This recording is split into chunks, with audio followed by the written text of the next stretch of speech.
ends up being like an endowment. Similar concept, Where the yes. principal stays the same and you're using the interest and the earnings to pay. Similar concept, yes. Because it's, because if it was drawing down, then at some point you're out of money and now you have this surprise expense again, which Correct. is why I was trying to. Yeah, no, it's a similar concept to an endowment. It's not going, yeah, you're building up a portfolio that you can use to pay these benefits. And so again, that is the concept here is, so to your point about 30 years from now, are we helping out kids or families 30 years from now? Oh, absolutely. But it's always a matter of, like anything in life, you give a little now to get a lot later. But the argument, the other side of that argument is going, because again, going back to my argument again about the normal cost per active employee is $3,400. So in a perfect world, we could say the past is the past, it is what it is, we'll just deal with it. But for the active employees, at a minimum, we should probably set aside the $3,400 per active employee because that's what they're earning every year. And so, if I'm saying I don't want to burden, this taxpayer students in 2028 with the bill, well, would I pay today's cost for today's employees today and set that money aside? And we'd still make our pay-as-you-go costs like we do. Now and again, I'm not going to say you're going to do that. There's a lot of different ways to do this. Like I said, Ipswich is taking that approach. Mattapoise takes a different approach. Middleborough's taking a different approach. There's a lot of different ways to do this. But the more you set aside today, the less you have to ask future taxpayers to set aside. But again, to your point, again, the pay-as-you-go cost is always going to be cheaper than setting money aside.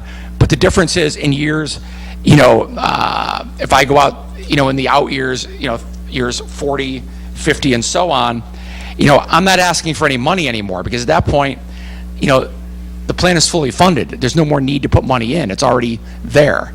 And so we picked a 30-year time horizon because that seems to be what everybody's focused on. There's no magic to 30. Mattapoise is looking at 40. I'm not Mattapoise, Middleborough. There's no magic to 30. Some people want to do it quicker. It just comes down to where you lie on the horizon and what your tax base can handle, and also, do you have unique things happening? Some people have, like I can tell you, I have a town of mine that had some lawsuit settlement. They got a big chunk of money. They just poured it all in here. Now that's not really a plan, but at least it's saying we just didn't want to just have a windfall and let it go to waste, so we set it aside. So there's a lot of different ways to get there is my point. See, well. Yeah, and I wanted to clarify that you were talking about the borrowing the agencies, helping with that fashion of it. Yep. What is your experience on, the rates and the changes there? Because we have 3 towns here we're talking about that are going to be affected by this, the ratings changes. I'm sure there's a lot of borrowed money out there that towns are doing. How much of a change are you seeing in that? Well, I can tell you, Mattapoise got a two ratings bump increase, which how much that equates to in percentage terms, I really couldn't tell you because I don't work in that space. But I'd figure you're probably, from looking at the AA stuff I was doing the other day on some stuff, you're probably talking 20 basis points, somewhere in that range. So it just depends on how much money you're borrowing. Now, that's going to be... And which program did they go with? They went with a level dollar. So in that case, Okay. that would have been the my brownish line here, which is the most expensive one in today's dollars. That's also the most unrealistic one. They happen to be a town that has money. That's a town that has cash.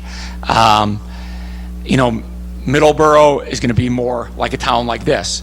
But again, I think they're also looking to borrow money, which is one of the reasons they're doing it. They want to be able to go to them and say, because they're going to be borrowing money, a year from now, and they want to show them we have a plan.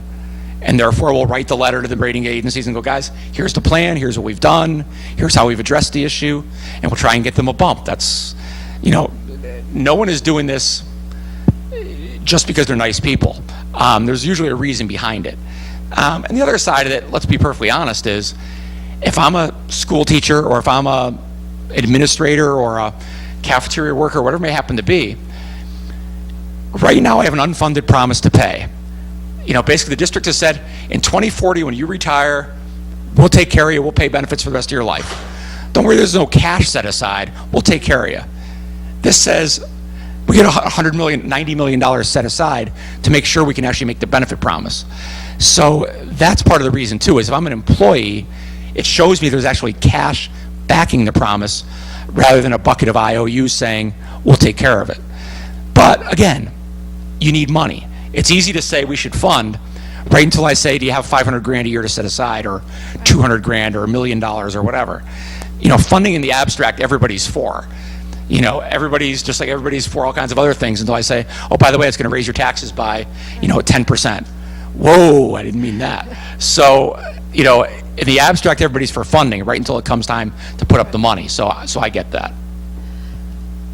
Do you have anything else? I guess, personally, and again, I can see the benefit of putting a little bit away from the leveling perspective to help us. I think it helps the towns. I think it helps I don't fully understand the ratings. We'll make it easy for you, Sue. Right. Okay? If the 3 towns have $400 million in debt outstanding, Right. 20 basis points change, Okay. pays for this. Okay, that was my question. That's it.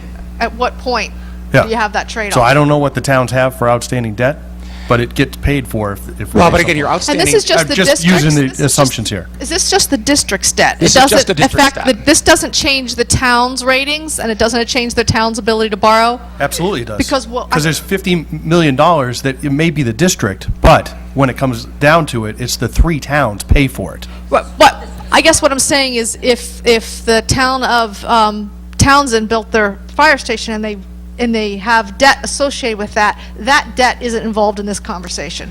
No, but the next rate of it is lower. And if they decide to rewrite it, it's a lower rate.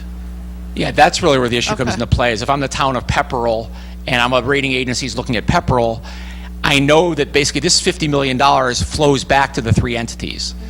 It's not a direct line, but ultimately they're the 3 people who have to support it. So if I'm looking at Pepperell's financials and I might see $10 million and I go, yeah, but they got a share over here of this 50, you got to also add into it. So if there's a plan, I'll give you an example of this. I said Northborough, Southborough Public Schools I'll be meeting with shortly. We work with both Northborough and Southborough as well as the schools. And so the question is, Northborough is doing their set of funding, Southborough is doing their set of funding, and now they're both going to the schools and say, hey guys, you got to fund. So, everyone comes at it differently, because basically nobody wants to get left looking bad saying, well, we've done our part, how come you're not doing your part?